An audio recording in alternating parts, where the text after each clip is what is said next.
Sometimes, as with Apple and Ars Digita, being straightforward is better. Often, the best solution to a problem is not going to be some sophisticated tool that comes with a 200-page user's handbook. It is not like Joshua Schacter, using descriptive tags to organize the bookmarks. The best solution is very straightforward and easy to use. Clarity has always been at the heart of Apple. Even in their earliest days, when engineer Steve Wozniak worked in his apartment to put together the very first Apple computer. When Wozniak was going to high school and teaching himself how appliances worked, he wouldn't just pick things apart and fix them back together again. He'd take them apart and then work out how to make them perform with a lesser number of parts.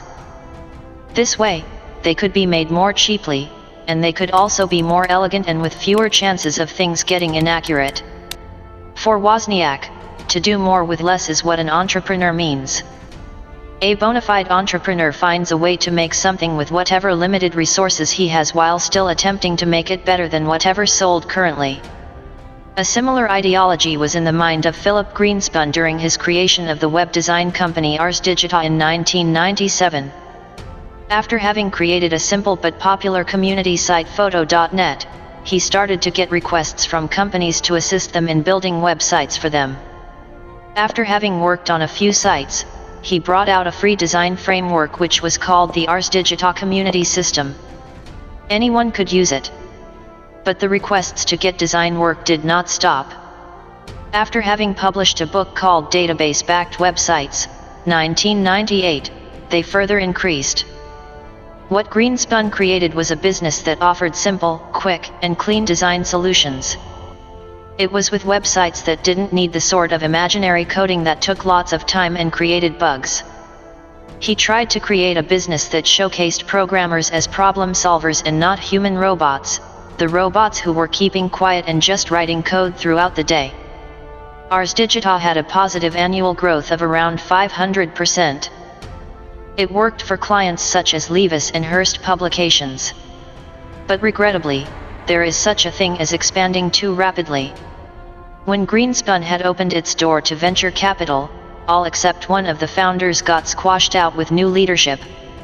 The leadership was interested in turning around the startup into a slow and high-cost company like IBM.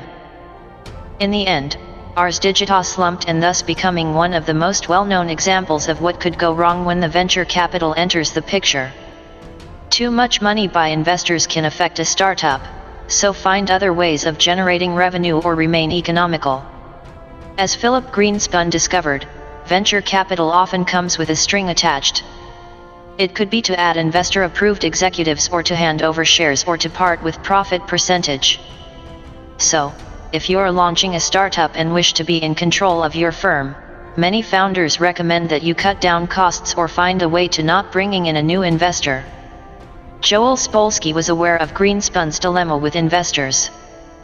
He founded Fog Creek Software intending to follow Ars Digita's lead while avoiding their errors. Like Greenspun, Spolsky intended to have a consulting company that attracts prominent programmers. To get that, he had to build an environment that could treat programmers well. So he made sure every programmer must have their own office with comfortable chairs. They should be able to commute in the first class and should get 4 weeks of an annual vacation. These are all incentives that investors don't like to see since they consider it all to be an unnecessary extravagance. They'd prefer to spot programmers lining up at desks like a sweatshop. So when they were just starting, Spolsky had a plan to make sure he must not need any venture capital. He had a handy piece of bug tracking software called FogBugs. He discovered an interesting thing about software sales. Sometimes, a high price could make the software appear to be highly valuable. Therefore, it becomes more appealing. When he increased the rate from $199 to $999, he could sell higher pieces. The other way to avoid taking venture capital is to stay economical. There are lots of startup founders who give this advice. It includes Paul Graham, the co-founder of Viabe, and also the man who was behind the influential startup incubator, Y Combinator. As Graham perceives it, for every penny of investor money you take, you'll have less autonomy and more at the mercy of others. So cough up as little as you can and embrace a minimalist, bohemian style rather than a lavish or luxurious one. As Paul Graham discovered, it's best to be honest while making something people really need.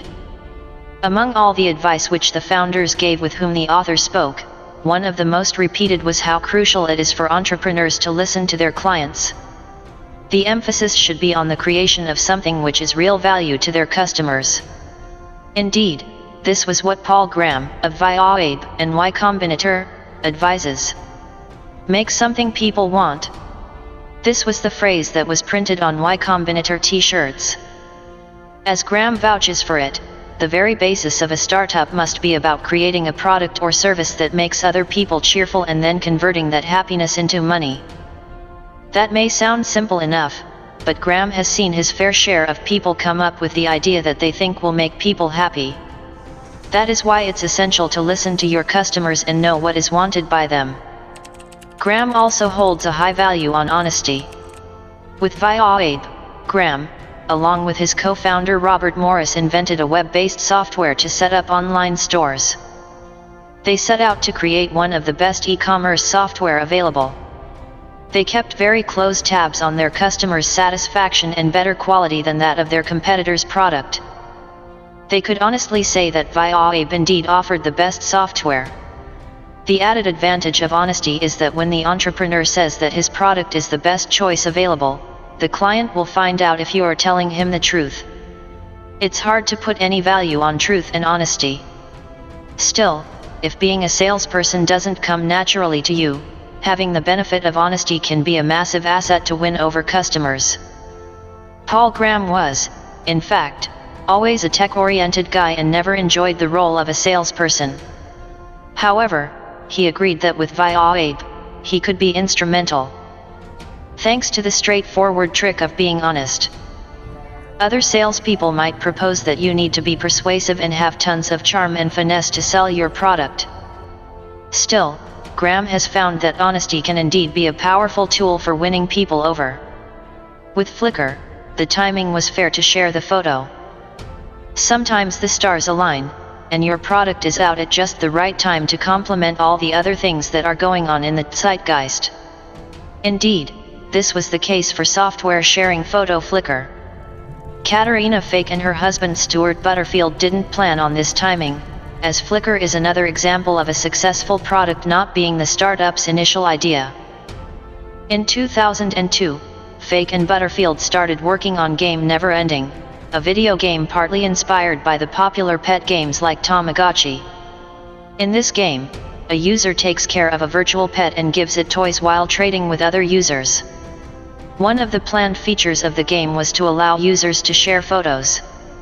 As they waited for some work on the game to get finished, Fake worked on this photo sharing feature. It eventually enabled users to post their pictures on a web page. This is where Flickr started.